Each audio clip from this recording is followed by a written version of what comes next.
আসসালামু আলাইকুম। Creative IT একাডেমিতে আপনাকে স্বাগতম। আমরা শিখছি এমএস পাওয়ার পয়েন্ট।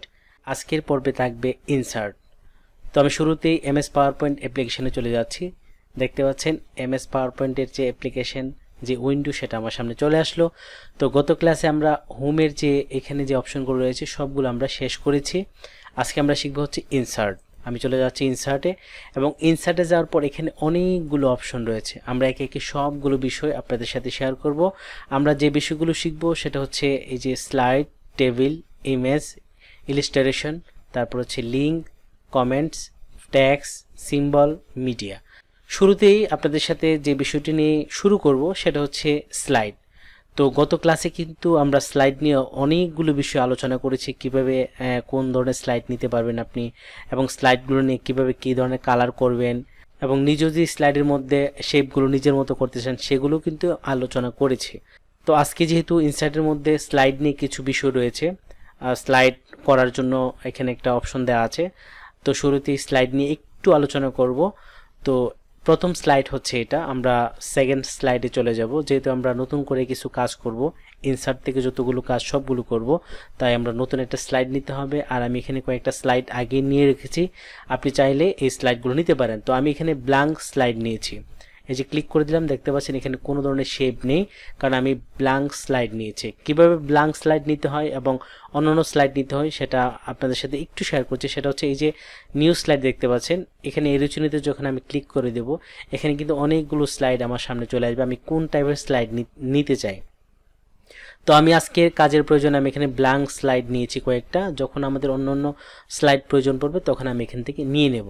তো ব্ল্যাঙ্ক স্লাইডের যে কাজ সেটা আপনাদের সাথে শেয়ার করছি। শুরুতেই আমি ব্ল্যাঙ্ক স্লাইডের মধ্যে একটা টেবিল আঁকবো। তো গত ওয়ার্ডের ক্লাসে কিন্তু আমি টেবিল নিয়ে অনেক আলোচনা করেছি, কিভাবে টেবিল আঁকবেন, কিভাবে টেবিল ডিলিট করবেন, হ্যাঁ, কিভাবে রো এবং কলাম আরও অ্যাড করবেন বা ডিলিট করবেন, সেগুলো আপনাদের সাথে শেয়ার করেছি। তো শুরুতেই চলে যাচ্ছে আমি এই যে টেবিলের এরিচুনিতে যখন আমি ক্লিক করে দেওয়ার পর আমার সামনে এরকম একটা গড় একটা অপশন চলে আসবে, এবং আমি যদি চাই এখান থেকে টেবিল এবং রো করতে কতগুলো করব সেটা এখান থেকে খুব সহজেই আমি করতে পারবো। তো আমি আজকে আসলে আপনাদের সাথে এই টেবিল করার জন্য যেটা আমার প্ল্যান, সেটা হচ্ছে একটা ক্যালেন্ডার তৈরি করা। আর ক্যালেন্ডার তৈরি করতে গেলে অবশ্যই আমার রো লাগবে এবং কলাম লাগবে। তো এখান থেকে যদি আমি চাই যে 7 দিনে যদি একটা ইয়ে করব, তো আমি এখান থেকে 7 দিনে নিয়ে নিচ্ছি 7 দিন, এবং এটা হচ্ছে কলাম হচ্ছে নিয়ে নিলাম 7টা। ওকে, এটা কিন্তু গত ক্লাসে আমি কথা বলেছিলাম, এই যে এখান থেকে এটা এটা হচ্ছে রো, আর এখান থেকে এই যে নিচের দিকে সেটা হচ্ছে কলাম। এখান থেকে এই যে নিচের দিকে সেটা হচ্ছে কলাম। এদিকে গেলে ডান থেকে বাম সেটা হচ্ছে রো, আর উপর থেকে নিচে সেটা হচ্ছে কলাম। তো আমরা এখানে 7টা কলাম নিয়ে নিলাম এবং 7টা রো নিয়ে নিলাম। তো শুরুতেই আমি এখান থেকে কালারটা চেঞ্জ করে দিই, যেহেতু আমি ক্যালেন্ডার করব, চোখে পড়ার মতো একটা কালার দিচ্ছি। তো কালার দেওয়ার জন্য এখানে যখন আমার স্লাইডটা নেব, স্লাইডের মধ্যে যখন আমি টেবিলটা আঁকবো, তখনই সাথে সাথে আমার সামনে এখানে অনেকগুলো বিষয় চলে আসবে, যেগুলো থেকে আমি খুব সহজে এটার কালার চেঞ্জ করতে পারি। ঠিক আছে, তারপরে এই যে ভিতরে যে রুয়ের দাগগুলো দেখতে পাচ্ছেন বা কলামের দাগগুলো দেখতে পাচ্ছেন, সেগুলোকে ছোট বড় মোটা চিকন করতে পারি। ঠিক আছে, তো এখান থেকে শুরুতে আমি কালারটা একটু চেঞ্জ করে দিচ্ছি। এই কালারটা দিলাম, চোখে পড়ার জন্য একটা কালার, সেটা আমি দিয়ে নিচ্ছি।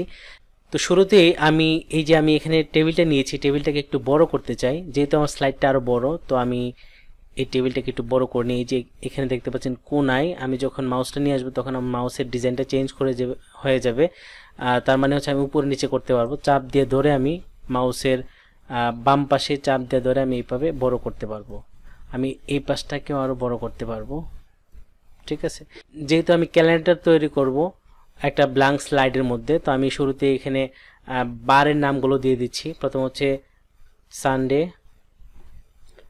তারপরে হচ্ছে এই ঘরে চলে আসব মানডে, তারপর হচ্ছে টিউসডে। আমি একদম সংক্ষিপ্ত করে লিখে নিচ্ছি, আপনি চাইলে পুরোটা লিখতে পারেন, আমি সংক্ষিপ্ত লিখে নিচ্ছি। Sunday, Monday, Tuesday, Wednesday, Thursday, Friday, Saturday. তো এখানে দেখতে পাচ্ছেন লেখাটা লেখার পর প্রত্যেকটা লেখা কিন্তু একটা সাইড হয়ে আছে, একদম বাম পাশে। তো আমি চাই যে লেখাটা একদম মাঝখানে দিতে। এই লেখাটা মাঝখানে দেওয়ার জন্য আমাকে যে কাজটা করতে হবে, আমি এই লেখাগুলোকে সিলেক্ট করে নেব। এই যে প্রত্যেকটা লেখাকে আমি সিলেক্ট করে নেব। সিলেক্ট করার সিস্টেম হচ্ছে আমি মাউস দিয়ে এই পাশ থেকে এমনি টান দেব, ডান থেকে বামে অথবা বাম থেকে ডানে। দেওয়ার পর এখন কিন্তু আমি লেখাটাকে কোন পাশে রাখবো সেটা করার জন্য আমার চলে যেতে হবে হোমে যাওয়ার পর এখান থেকে আমি সেন্টার করে দিচ্ছি। হোমের মধ্যে আমার যেখানে লেখাগুলো ডান বাম করে অ্যালাইন লেফট অ্যালাইন রাইট, আমি এখান থেকে সেন্টার করে দিলাম। দেওয়ার পর দেখেন লেখাগুলো কিন্তু একদম মাঝখানে চলে আসছে।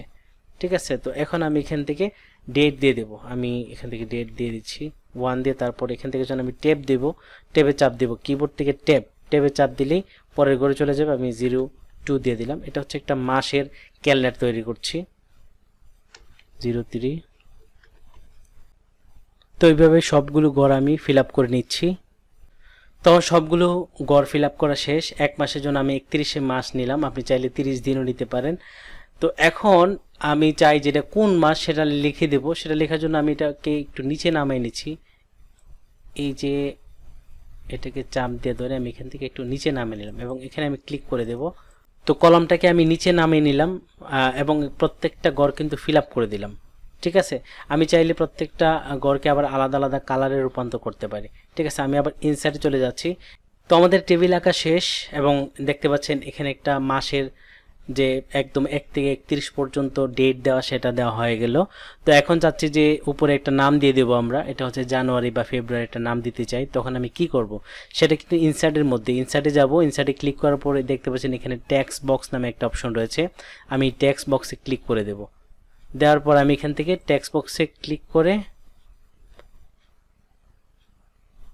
নিচে চলে আসবো এবং এখানে টেক্সট বক্সে একটা নাম খুব সুন্দর করে বড় বা ছোট যতটুকু করতে চাই সেটা করে দিতে পারবো এবং টান দিয়ে এটাকে আমি চাই যে মাঝখানে রাখতে। এই যে মাঝখানে নিয়ে আসলাম এবং এটার ভিতরে আমি লিখে দেব জানুয়ারি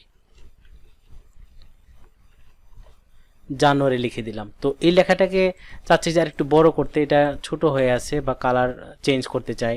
সেটা করার জন্য আমি এখান থেকে চাপ দিয়ে ধরে,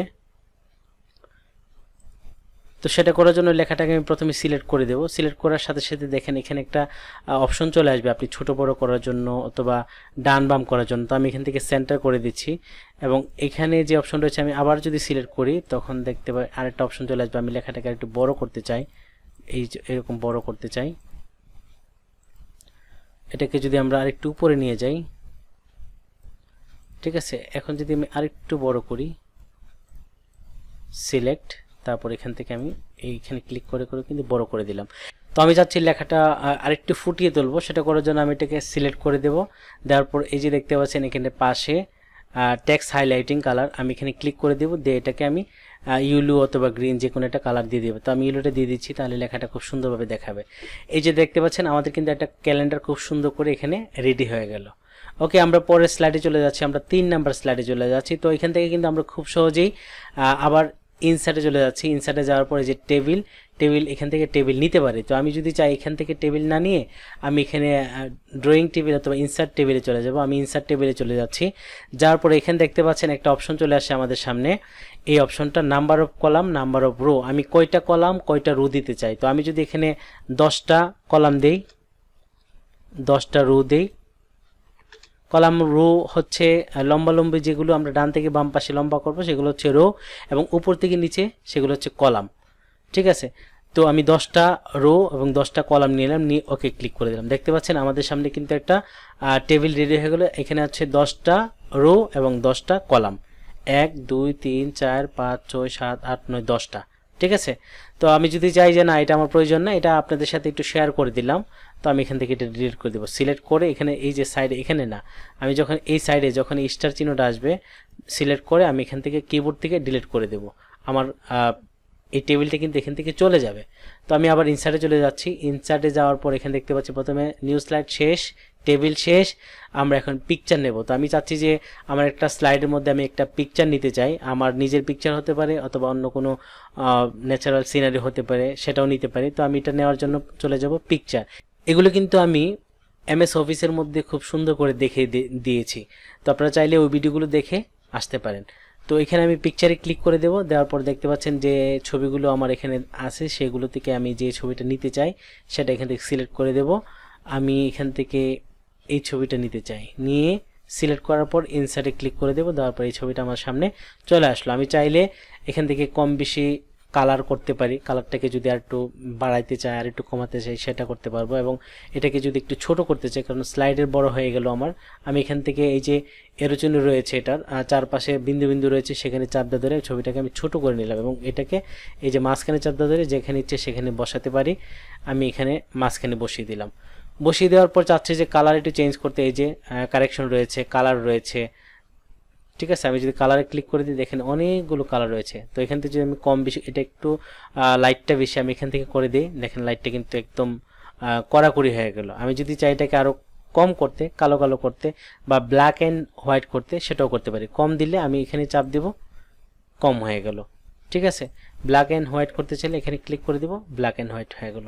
আমি আবার যদি আগের কালারে যেতে চাই সেটাও করতে পারি। আমি এখান থেকে যখন কন্ট্রোল জেটে দেব, কন্ট্রোল জেট, এই কন্ট্রোল জেটে চাপ দেব, আমি আগের জায়গায় চলে গেলাম, যেখানে ছিলাম সেখানে কন্ট্রোল জেট চাপ দিলে পিছনের দিকে কিন্তু আবার চলে যাবে, ঠিক আছে। তো এখানে অনেকগুলো অপশন রয়েছে, আমি এটাকে ফ্রেমে রূপান্তর করতে পারবো। এগুলো আমি নিশ্চয়ই আগের ক্লাসে অনেকবার বলেছি, দেখিয়েছি। তো আমি এখানে যদি ক্লিক করি এই ছবিটা কিন্তু ফ্রেম আকার রূপ ধারণ করবে, এই যে ফ্রেম, ফ্রেম,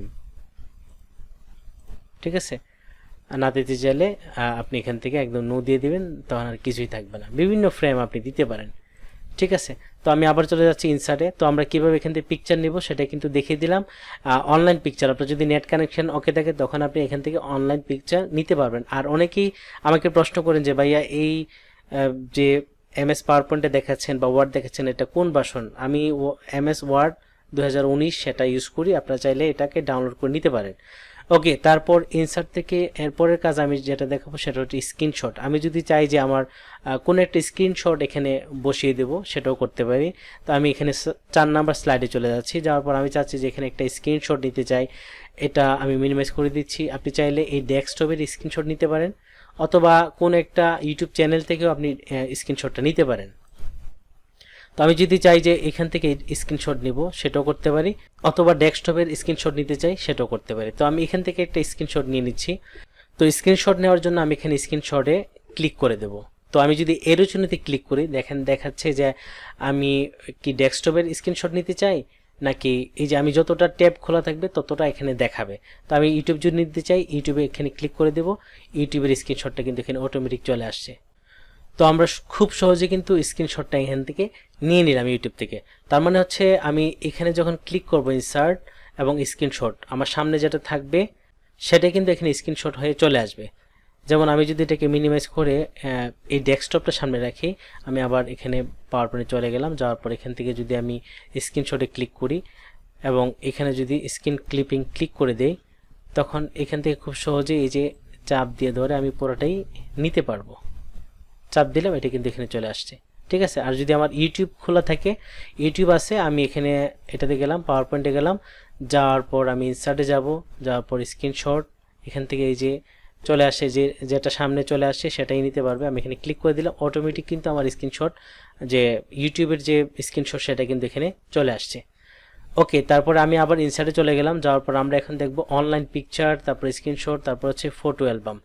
ফটো অ্যালবাম হচ্ছে আলাদা একটা বিষয়। আপনি যদি চান যে পাওয়ার পয়েন্টের মধ্যে আপনি একটা ফটো অ্যালবাম তৈরি করতে চান ডিজাইন করে করে, সেটা আপনি খুব সহজে এখান থেকে করতে পারেন। আর এটা কিন্তু এখানে হবে না, আপনি যখন ফটো অ্যালবামে ক্লিক করবেন তখন আরেকটা নতুন করে ট্যাব ওপেন হয়ে যাবে এবং সেখানে কিন্তু ফটো অ্যালবামটা তৈরি হবে। আমি একটু দেখিয়ে দিচ্ছি, আপনারা আপনার মতো করে পরে সাজিয়ে নেবেন। আর এখানে কিন্তু আরও অনেকগুলো কাজ রয়েছে, সেগুলো কিন্তু পরে ওখানে অ্যাপ্লাই করতে পারবেন। তো এটা যদি আমি ফটো অ্যালবামে ক্লিক করে দিই, এই যে নিউ অ্যালবাম এখানে ক্লিক করে দিলাম, দেওয়ার পর এখান থেকে আমি ছবি নিব, এটা হচ্ছে ফাইল বা ডেস্ক, আমি এখানে ক্লিক করে দিলাম।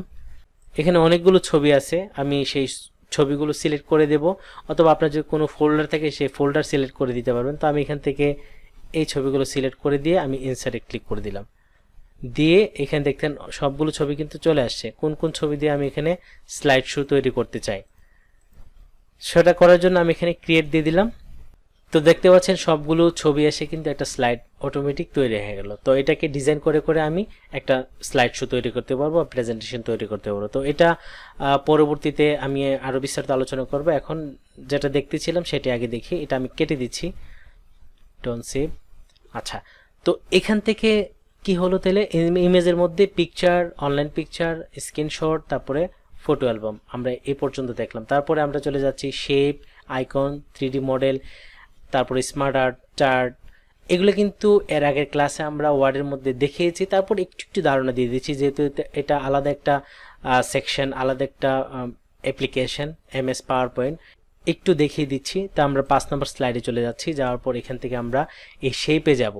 আমরা কিন্তু এখানে বিভিন্ন ধরনের যখন স্লাইড নেব সেগুলো তো আঁকতে পারি, অথবা ব্ল্যাঙ্ক স্লাইডে কিন্তু আমরা এটা আঁকাআঁকি করতে পারি। তো আমরা শেপে গিয়ে এই যে শেপে এরোচনিতে ক্লিক করে দিলাম। এখানে অনেক ধরনের শেপ রয়েছে, এগুলো আপনি এখানে যেভাবে ইচ্ছা সেভাবে এখানে টেনে টেনে আঁকাআঁকি করতে পারেন। তো আমি যদি এখান থেকে এটা সিলেক্ট করে এখান থেকে এটা টান দিয়ে সমান করে বসিয়ে দিলাম। চাইলে এটা ডিজাইন চেঞ্জ করতে পারি, কালার চেঞ্জ করতে পারি, তারপর হচ্ছে shape feel, shape outline, shape effect, এই সবগুলো আমি এখান থেকে এটার উপরে দিতে পারি। তো আমি চাচ্ছি আরেকটা শেপ নেব, এখানে ক্লিক করে দিলাম, দিয়ে ইনসার্টে চলে গেলাম। যার পরে যে শেপ থেকে আমি এখন একটা অন্য ধরনের নিচ্ছি, আমি এটা নিলাম, নিয়ে এখানে চাপ দিয়ে ধরে আমি এই ছেড়ে দিলাম। তারপরে কিন্তু এটাকে ছোট বড় আমি করতে পারবো, এই টান দিলে কিন্তু এটা ছোট বড় হবে, ঠিক আছে। তো আমি এটাকে চাচ্ছি একটু ডিজাইন করব।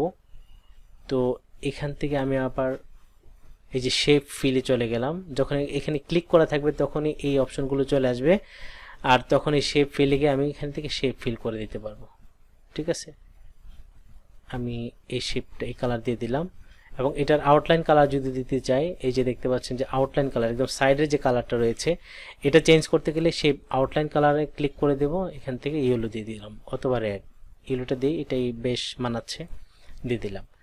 এবং এটাকে যদি শেপ ইফেক্ট দিতে চাই, সিলেক্ট তো করাই আছে, এখান থেকে আমি শেপ ইফেক্টে চলে যাব, এবং এই যে শেডো দিকে যদি আমি শেডো দিতে চাই তখন বিভিন্ন ধরনের শেডো এটার মধ্যে পড়বে। এই যে দেখতে পাচ্ছেন নিচে, ডানে, বামে সব ধরনের শেডো আছে এখানে। আমি এখানে ক্লিক করে দিলাম, দেওয়ার পরে দেখেন এই যে পিছনে একটা শেডো, মানে এটার ছায়াটা খুব সুন্দর করে পড়েছে, ঠিক আছে। আর ভিতরে লিখতে চাইলে কিন্তু আমি টেক্সট বক্স দিয়ে লিখতে পারি, অথবা এমনি সরাসরি ক্লিক করে লেখা শুরু করলে কিন্তু লেখা হয়ে যাবে। এই যে ক্লিক করে দিলাম এবং এখানে লেখা শুরু করলে কিন্তু লেখা হয়ে গেল।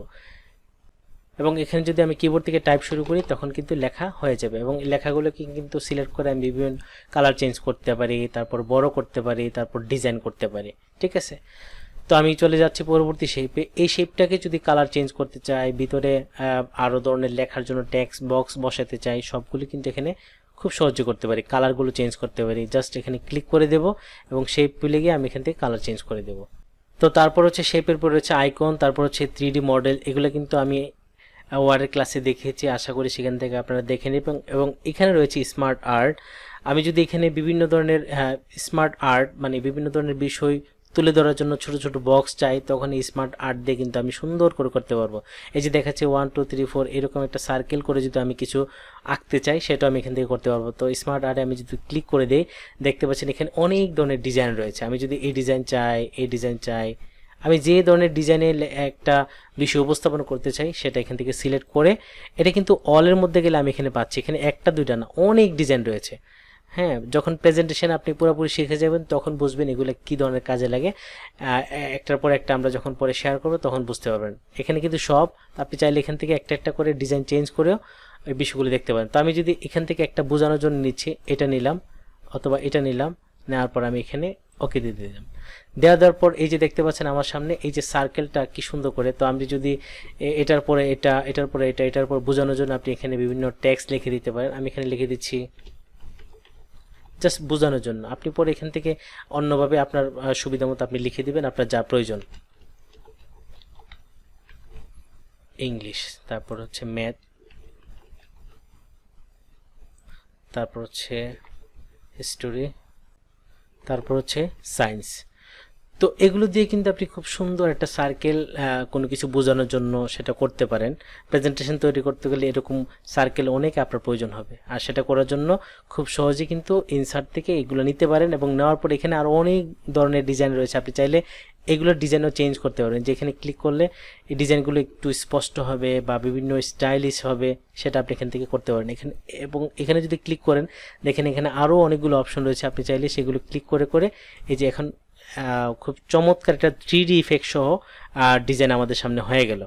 আমি আবার চলে যাচ্ছি ইনসার্ট এবং এখান থেকে স্মার্ট আর্ট। এটা আপনারা দেখতে পারলেন যে কিভাবে স্মার্ট আর্ট দিয়ে আপনি বিভিন্ন ধরনের তথ্য প্রেজেন্টেশন করে দর্শকদের সামনে উপস্থাপন করতে পারবেন। ঠিক আছে, এরপরে আমাদের আরেকটা স্লাইড দরকার, যেখানে আমরা এই চার্ট অপশনটা দেখাবো। আমি এখানে ক্লিক করে দিলাম এবং আমার একটা স্লাইড দরকার, নিউ স্লাইড, এবং সেটা ব্ল্যাঙ্ক। তো আমি চলে যাব এই স্লাইডের এরো চিহ্নিতে এবং এখান থেকে এই যে ব্ল্যাঙ্কে ক্লিক করে দেবো। দেওয়ার পর আমাদের সামনে এই যে ব্ল্যাঙ্ক যে স্লাইডটা সেটা চলে আসছে এবং এখানে এখন আমি এই চার্ট নিয়ে কথা বলবো। এই চার্টে যখন ক্লিক করব এটাও অনেক ধরনের ম্যাথমেটিক্সের হিসাব থাকে, সেগুলো বোঝানোর জন্য ধরেন বাংলাদেশের জনগণ কত পার্সেন্ট শিক্ষিত, কত পার্সেন্ট মুসলমান, কত পার্সেন্ট হিন্দু, বৌদ্ধ, এগুলো বোঝানোর জন্য এই ধরনের চার্টগুলো ইউজ হয়ে থাকে। এই চার্ট আমি এখানে যখন চার্টে ক্লিক করে দেব, দেওয়ার পর যখন আপনি এগুলো লিখে নেবেন, আগে লেখার পর যেহেতু বেসিক ক্লাস আমি জাস্ট আপনাদের সাথে একটু ধারণা শেয়ার করছি, তো এখানে অনেকগুলো চার্টের ডিজাইন রয়েছে, আপনি চাইলে সেগুলো ক্লিক করে করে বিভিন্ন স্টাইলে করতে পারবেন। ঠিক আছে, তো আমি এখান থেকে যদি একটা চার্ট নিই, এটা নিই অথবা এটা এটা এটা এটা বোঝানোর জন্য আমি এটা নিচ্ছি, নেওয়ার পরে আমি এখানে ওকে করে দেব। দেওয়ার পর এখানে একটা চার্ট চলে আসছে কিন্তু, ঠিক আছে, অটোমেটিক দেখাচ্ছে। আপনি যদি এগুলো আগে লিখে নেন, এই যে এখানে ক্যাটাগরি করে আপনি বিস্তারিত লিখে যখন চার্টটা করবেন তখন এগুলো এই স্টাইলে শো করবে আপনার সামনে, তখন বুঝতে কিন্তু খুব সহজ হবে যে বাংলাদেশের মুসলমান এত পার্সেন্ট, ঠিক আছে, 95%, এটা হচ্ছে 3%, এটা হচ্ছে 2%। তো এইভাবে কিন্তু বোঝানোর জন্য এই চার্ট ইউজ করা হয়। ঠিক আছে, তো এটা আশা করি খুব সহজে আপনারা তৈরি করতে পারবেন। ঠিক আছে, আপনি যদি এগুলা চেঞ্জ করতে চান তখন এখান থেকে খুব সহজেই চেঞ্জ করে করে আবার বসাই দিলে কিন্তু এটা যখন কেটে দেবেন অটোমেটিক এই চার্টের মধ্যে এগুলো বসে যাবে, নাম্বারগুলো আপনি কত পার্সেন্ট দিতে যাচ্ছেন কোনটা, এই কালারগুলো আবার এখান থেকে চেঞ্জ করা যাবে খুব সহজে।